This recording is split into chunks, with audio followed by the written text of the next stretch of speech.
There are some structures that you cannot see externally on a skull, but they are still present internally, and we'll take a look at a cross-section to examine those.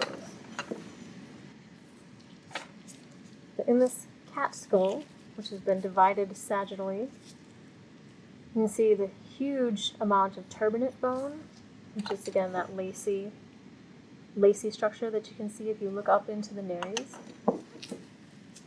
Turbinates are here. There's a big frontal sinus, and that is actually within the structure of the frontal bone itself. So it's a gap where sinus material is. There are several empty spaces or cavities within skulls, including the frontal sinus and sphenoid sinus.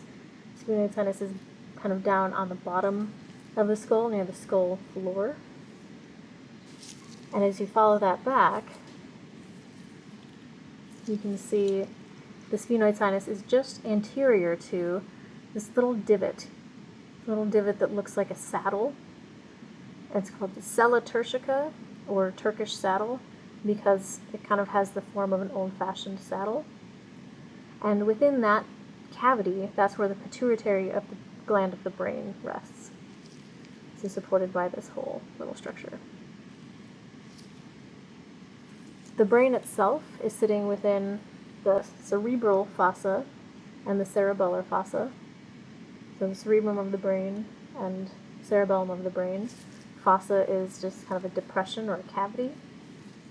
Dividing the cerebral and cerebellar fossa is a ridge of bone called the tentorium. You can kind of see on this edge the sticking out part of the nuchal line. The internal auditory meatus. So internal auditory meatus, external auditory meatus.